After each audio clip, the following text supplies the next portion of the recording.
Let me begin with the words of the master himself. In the preface to the 1956 edition of Mein Tatensbeest in Stub, he states that the book was in a gewissen Sinn ein literarischer Experiment, approved zu vereinigen Zichrones mit Belletristik. An attempt, a literary experiment in a certain sense, an attempt to unite memories with fiction. Almost 30 years later, he maintains the view in conversations with Richard Berging, asserting that all my writing is actually memoirs. I see no basic distinction between novels and memoirs. Nonetheless, in the author's note to the 1984 publication of his autobiographical trilogy, Love and Exile, Singer writes a puzzling anti-autobiographical manifesto, if you will. Actually, the true story of a person's life can never be written. It is beyond the power of literature. The full tale of any life would be both utterly boring and utterly unbelievable. In the author's notes to parts of this work, I call the writing spiritual autobiography, fiction set against the background of truth or contribution to an autobiography I never intend to write. End of quote. For a person who never intended to write an autobiography, he surely wrote quite a lot of autobiographic fiction. As we can see, an astonishingly significant part of Bashevis's oeuvre is saturated with his autobiographical obsession. Here is a list, not complete by any means. Depending on how you count, over a dozen autobiographical works have been serialized in forwards and other newspapers. If you have any to add to the list, please let me know. The above contradiction illustrates the essence of Zingeresque or Zingerian, how should we call it? Paradox. Zingerei. Bashevis can simultaneously spend a lifetime engaging in self-writing obsessions while denying a possibility of writing an autobiography. He is an apikoros with an interest in Kabbalah, a man dreading impotence involved in several women at the same time. Literary theorist Paul de Man echoes Singer's concerns, arguing that, quote, the distinction between fiction and autobiography is not an either-or clarity, but it is undecidable, since we cannot decide exactly how much fiction there might be in an autobiography, nor exactly how much autobiography there might be in a fiction, which relates exactly to what Jan said in the previous panel. The life writing scholarship notoriously struggles with pinpointing the definition of the genre, which so often is a fusion of several components. The term life writing incorporates fictionalized memoirs regarding a series of events and experiences, such as In My Father's Court, autobiographical novels or novelistic autobiographies pursuing the impossible quest for the self, such as Love and Exile and Shosha, and finally, autobiographical elements scattered throughout a multitude of Singer's other short stories and novels. There is no clear-cut distinction between the above categories, and as we've seen, the generic confusion of his life writing did not evade the writer himself.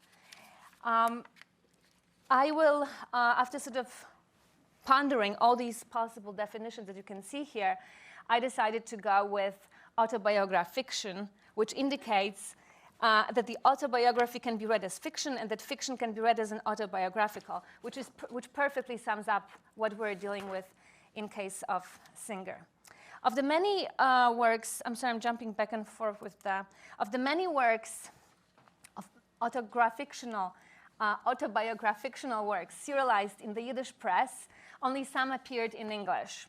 Die mispokhe, Materialien van een Autobiografie, that appeared in forwards between 1982 and 1983, was never published outside of forwards and is the last autobiography to be serialized.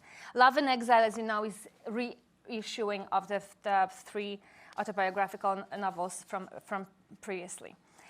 Written after Bashevis had received the Nobel Prize, it offers fascinating insights into Singer's autobiographical practices.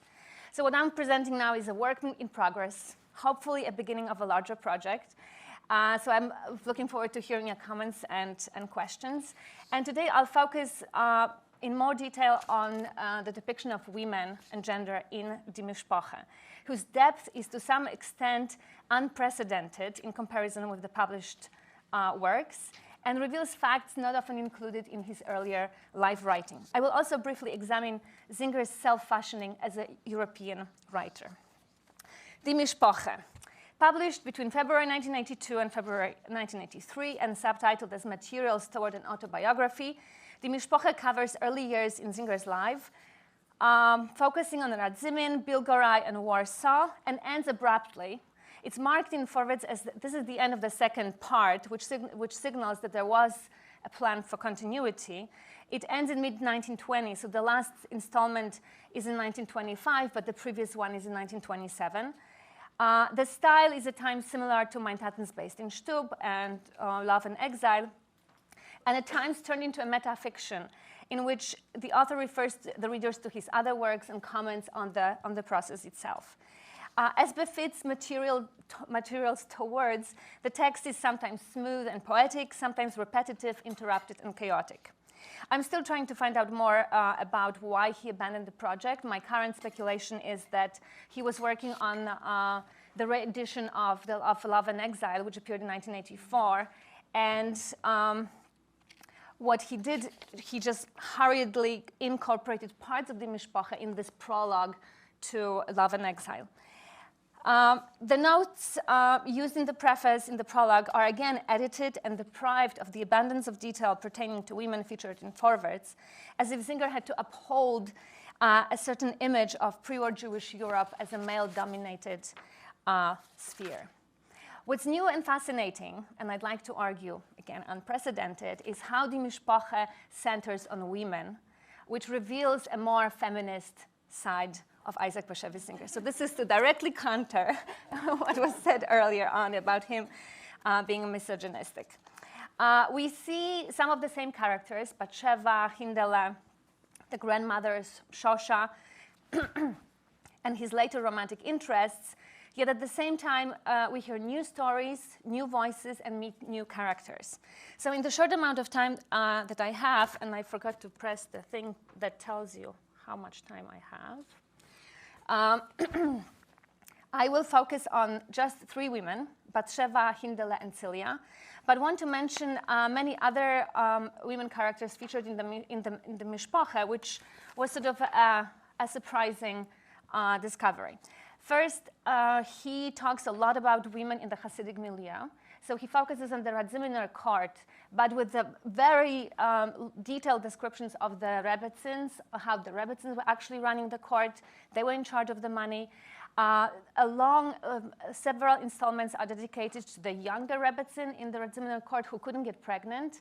Even though the problem was obviously with the guy, it was all blamed on her. The Rebbetzin develops, as Singer describes it, a platonic relationship with his father, which was an interesting take. She was really into kids, so always when he came to visit, she would kiss him and caress him and all that, give him cookies and so on, which he later credits directly for the awakening of his erotic fantasies because of this interaction with the younger Rebbetzin, and the younger Rebbetzin reappears some years later in Warsaw. He talks about girls studying in cheder with boys together, and this is something that I think like another part of research, like what's going on with the heders, right? The image is like, oh, only boys studied there, what every other memoir says now girls were there as well. We hear again about the grandmothers with more detail and how the grandmothers were involved in the family affairs.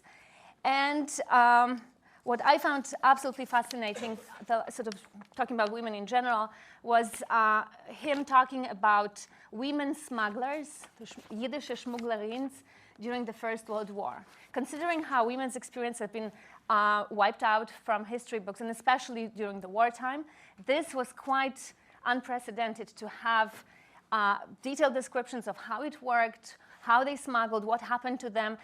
Very often when they were caught, they would be searched and they would be raped. And he talked about this and wonders what's happening with what do they do afterwards. So I want to take a closer look at three women that were important to him in the mispokhe.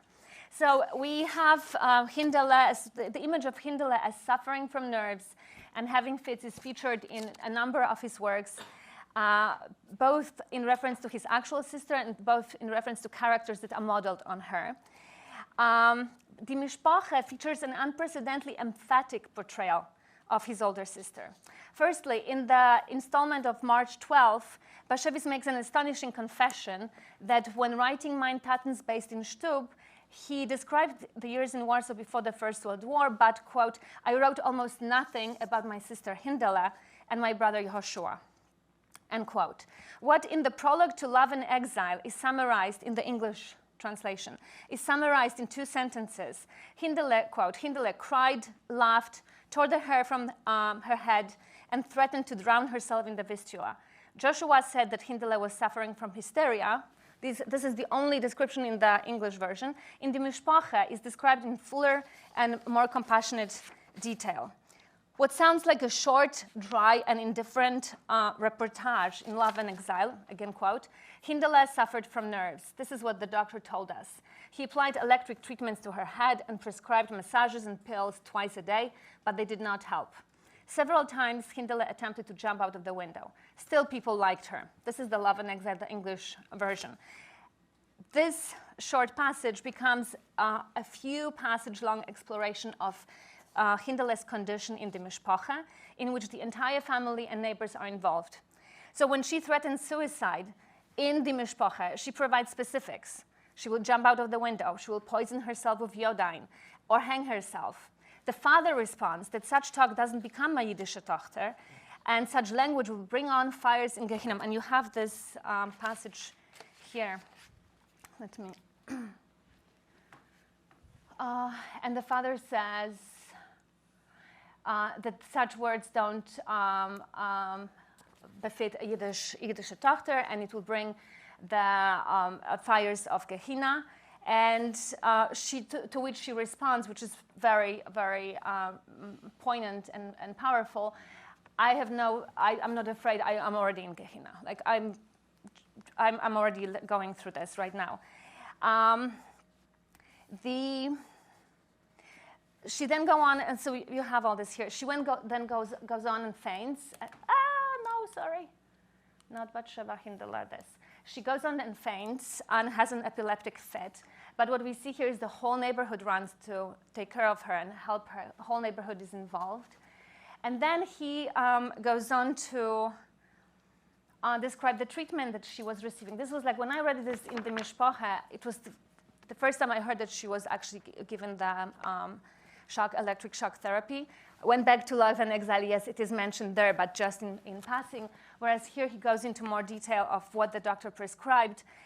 So in other words, in the mispokhe, Hindele is part of the mispokhe.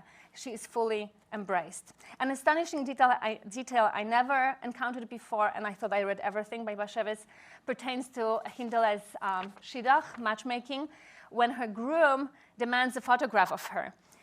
So you can imagine Pinchas Menachem reaction to that, the father's reaction to that. Who ever heard of such an unreasonable custom? What difference does it make what the body looks like? The most important thing is that the wife should serve God, keep kosher, and keep the laws of purity. Wasting money on such frivolity? Meshugas. And when the photograph was ready, he didn't even want to look at it, and probably better, Zinger says, because Hindele was wearing a blouse with short sleeves, which was a shocker to me. Like when you think about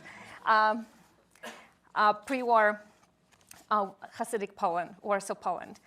The most unexpected depiction of Hindele comes in the moment of her happiness, which we never see in English published works. When a long-awaited letter from her groom arrives. So there is like a few installments of building suspense. Will the letter come or not come? The whole Krachmalna knows, and it's like a very nice rendition of Krachmalna as a small shtetl. You know, the shopkeepers has the letter arrived? Like the whole town is waiting for the letter. The letter arrives, and she's very happy. And you see the last part here. When Hindele wasn't, quote, when Hindele wasn't inclined to cry, she could crack jokes and provoke laughter. She often characterized people with short and fitting witticisms. Even when she fought with mother, she often threw in such a reprimand or scolding that each word hit the nail on the head. It was very sort of refreshing and uplifting to see Hindele from the different angle. Finally, during the faith crisis in the Zinger household, Hindele, together with Yehoshua, on equal footing, fight the father, which is also omitted in the English versions. The discrepancies between the English and Yiddish versions of Hindele's story reveal not only two separate authorial identities or second originals, as we've discussed, but also, I would say, a continuous fashioning of personas of his family in English, right? Just to give you another example as a side note. Bashevis repeatedly says that his father could not read Polish, that he lived, his family was in Poland 800 years, they couldn't read Polish. When the Bailey's affair was going on, the Bailey's trial, the father was reading Polish newspapers. So I was like, that's interesting to hear. Let's move on to Batsheva. So again, in Meintatten's, so here you have an example of installment of the mispokhe in Forwards. While in Meintatten's Beis Din Shtup, Bashevis does mention a number of times that he was sort of uncomfortable with the name of his mother's name because it reminded him of King David's sin. In the Mishpacha, he goes on to provide a more detailed portrayal of Batsheva. He often ponders that he imagined that the biblical Batsheva looked like his mother. Slim, narrow, pale, with fire red hair, long neck, with big, dark blue, sad eyes. He then reveals also something I haven't heard before, that Batsheva stems from somewhere in Wolin, near Kovla, and her Yiddish dialect was a little off. So he says that the Jews there often exchanged aleph for ha, and vice versa. Don't know how it would sound. And he complains that in his mother's language, one could hear sounds that did not sound Litvish to the kids, and that he in Warsaw, quote, oft gehad harpes und bushes von mein Mames Akzent. That was interesting to read. At the same time, though, throughout the Mishpacha, he depicts a deep bond with Batsheva. His mother, quote, his mother could talk to him for hours about her great father and other members of the family, and he never got tired of hearing about them. He discusses at length his studies of Tanakh with Batsheva, which was also quite unusual arrangement, right, that he studied Tanakh with her. Talks about her reading habits. You see some of the list. That she rarely read Taich Chumash on Shabbos. She read the same books she read during the week. Here you have the list. In addition to sometimes peeking into the books that his brother brought home. Zinger's depiction of Batsheva at 16, at the time of matchmaking, her non-typical beauty and behavior immediately brings to mind his descriptions of Rechela in Sutton in Gorey.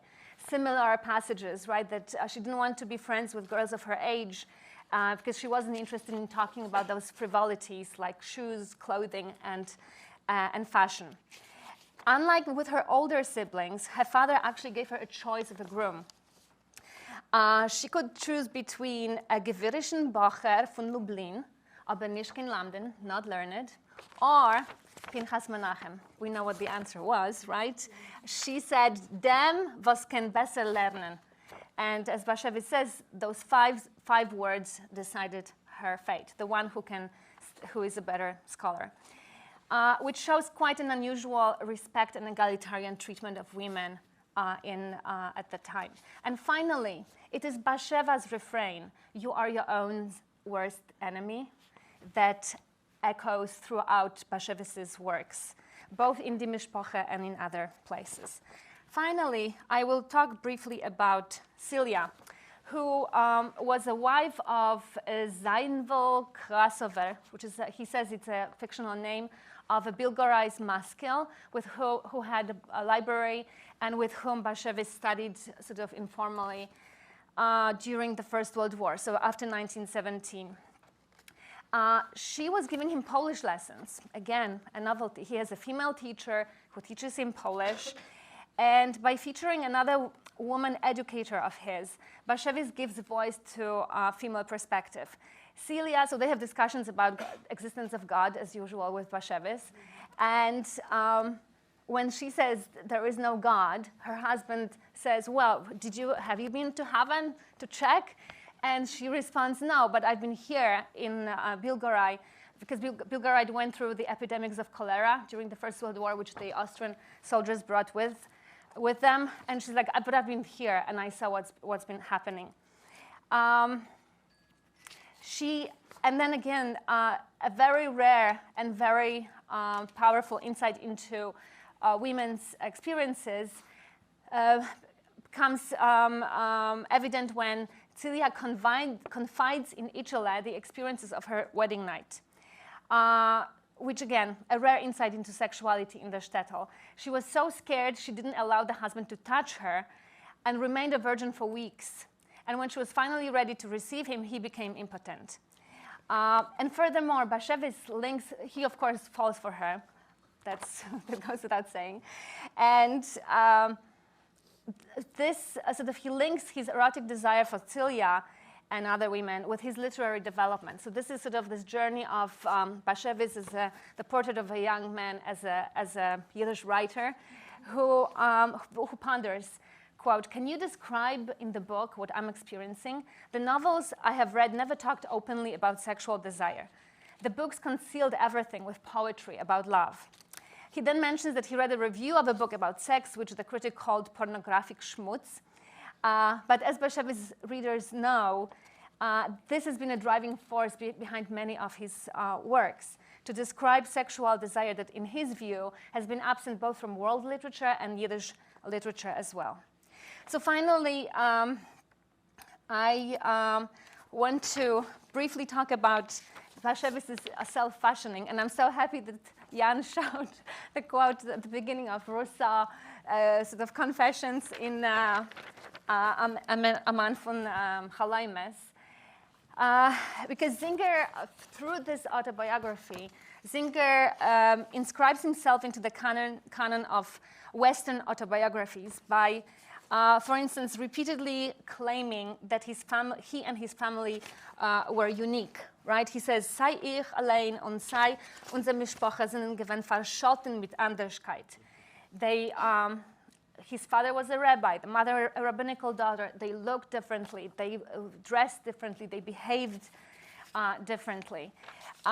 This is sort of like an ongoing refrain in the text. He's preoccupied, so like you see sort of the standard intro to modern autobiography, Rousseau, why am I writing my autobiography? So many components are similar. He's preoccupied with questions, wild ideas, and obsessive thoughts like no one else. And he keeps writing this at 70, oh my goodness, I counted, I think 78. In 1983, he is, sorry, not math, not my forte at this moment. Like writing it in the late 70s, he still refers to the fact that the questions that were tormenting him all his life have the same strength. As a sort of side note, there is a moment in Die Mispokhe when he steals a fruit from an orchard, a reference to St. Augustine and Shalom Aleichem.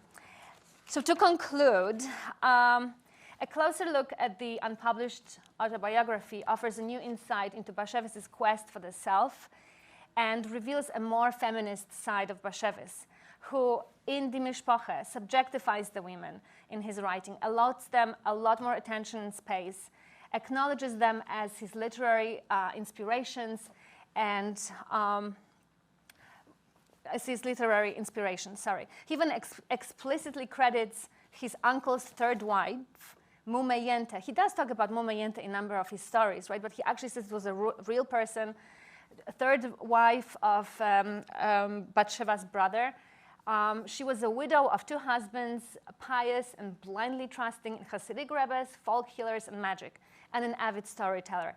And then he says, I use many of her stories in the later years in my own short stories. So it's like, here we have a direct explicit credit to women's impact on his work.